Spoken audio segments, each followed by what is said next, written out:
Dan, well, it's go time again. I know how much you love the sport, love the competition. So what's the energy like for you right now? Energy's good. Energy's high. Excited to kick the year off. Well, in February, but excited to go again. Co-main event, obviously a great opponent. Get on card with Brad Tavares as well, man. I guess how special is that experience for you guys to be able to share these moments together? That's probably honestly the most special part of this whole card. It's just competing with Big Bro. Brad Tavares took me in. Pretty sure you guys know the story, but when I moved to Vegas, Brad was the first guy. He opened up his couch. I had no money. I slept on his couch. Literally walked into his house, spilled my whole jar of chia seeds all over the house. And he's like, "What the fuck are chia seeds?" I'm like, "Oh, dude, they're healthy. I don't know." And he's like, "You fucking dumbass. You spilled chia seeds everywhere." So I'm pretty sure he still has chia seeds in his house. Obviously, you guys both have fights ahead. And it's big business, and it's but do you guys get to kind of relax, enjoy, and share stories like that with each other on a week like this? Yeah, me and Brad are on the sticks every night. That's my self-care. So it's nice to reminisce and just look back at those little things and just make each other laugh and think about the good times, because the good times always last. So I'm grateful. I may never ever get a chance to compete on the same card with him again. So I'm taking it all in, and we're looking to go out there and do some big things. That's awesome. All right, talk about the matchup here. Obviously, it was a change in opponents. What do you think about the fight you have now, and how much did it adjust what you were planning to do? As far as technical adjustments, it's fairly similar. Lerone was well skilled everywhere, so I had to be mindful and prepared everywhere. As with Fili, I think on a popularity level, Fili is definitely the more experienced, the bigger star.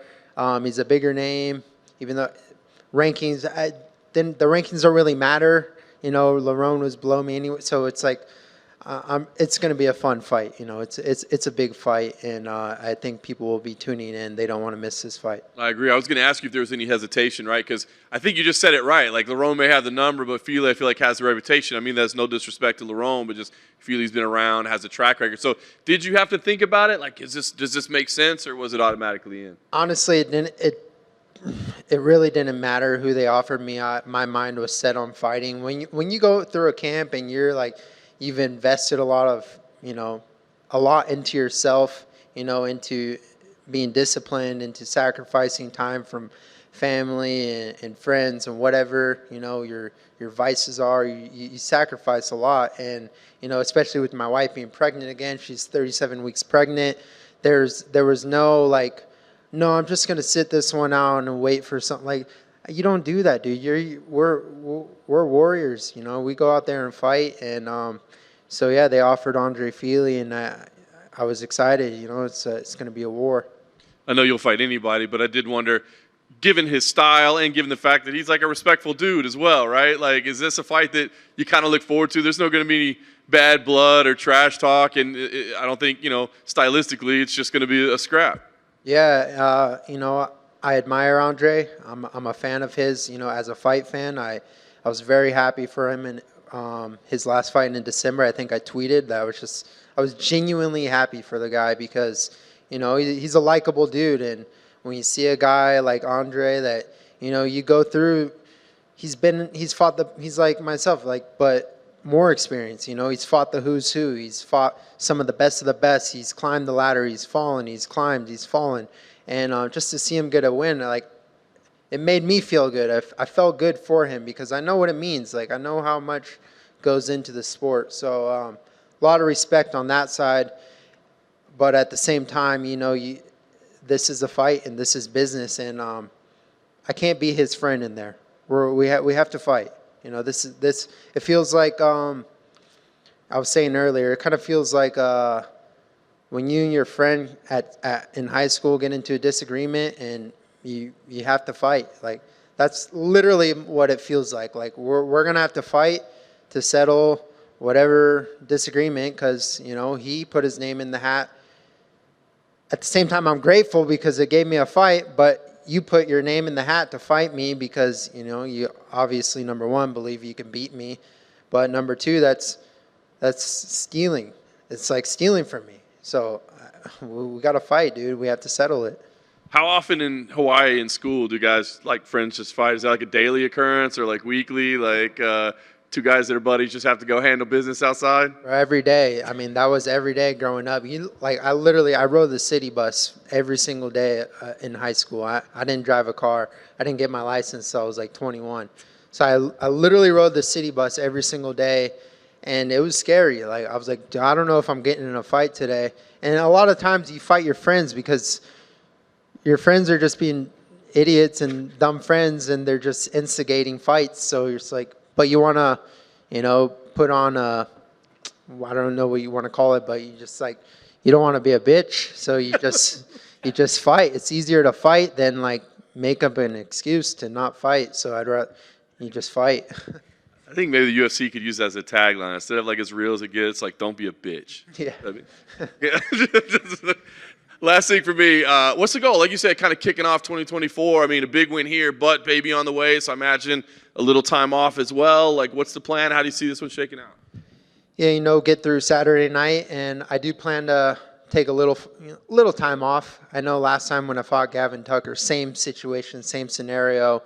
I knocked him out. I called out Korean Zombie. They literally offered me Korean Zombie when we were in the hospital. She was giving birth, and I was like, I can't deny the guy I just called out. And, going through that whole camp with a newborn, it's just, I want to enjoy that a little bit. I kind of missed that the first time. So, I plan to fight Saturday, and, maybe we'll see me back in the fall. Maybe I'll fight some tough Mexican at the Sphere, and I think that would make a lot of sense. Hey, Dan. What lessons did you take from the Bryce Mitchell fight? It was a very, very close fight. And I guess just, on top of that, you were riding this finally on a win streak after a tough couple of years, and then, that happens. It's frustrating. It's a frustrating fight for me to watch because, I know I can beat the guy, but I didn't beat the guy. And it was just a little, a lack of urgency, a little, kind of being a little too comfortable in there. I never really felt in danger.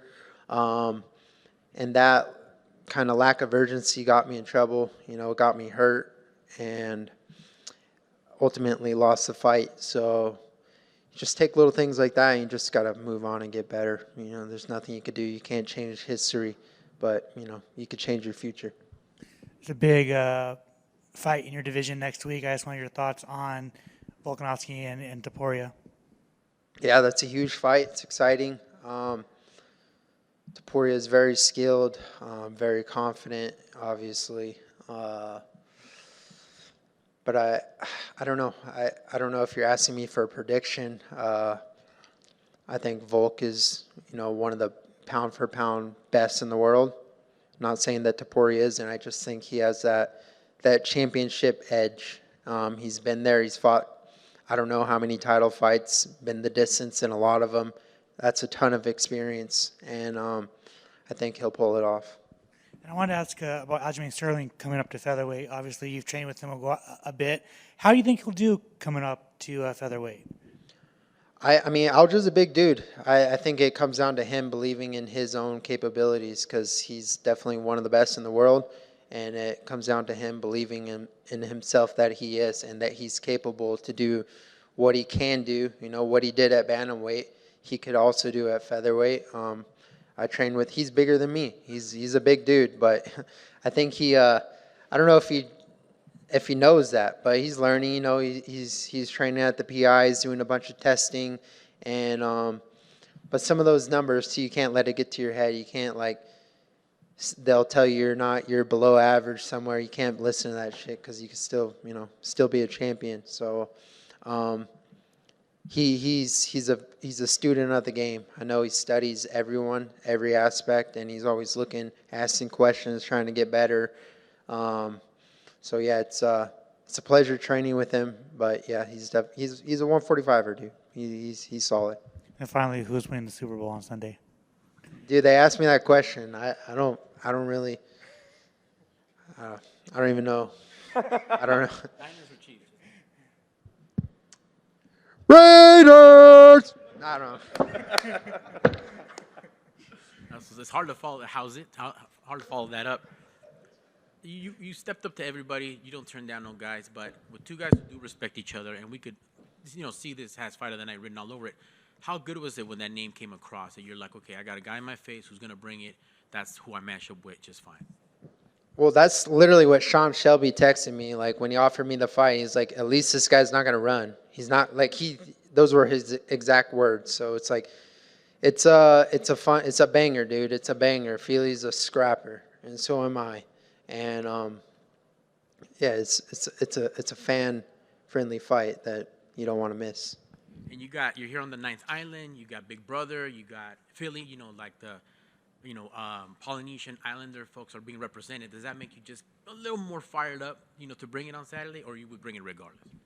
I try to bring it regularly, but yeah, definitely, there's a little extra, fire, a little extra edge. I'm just going to go out there and, look to put on my best performance as always. I always want to go out there and try to be my absolute best and make a statement. Yes, sir. And last, for me, we haven't talked since we chatted for the, your last event. How has been the progress or more reception, more educating people with Maui, and how you use your platform to educate folks, to get them to pitch in, help out that situation? Anything new you could bring us?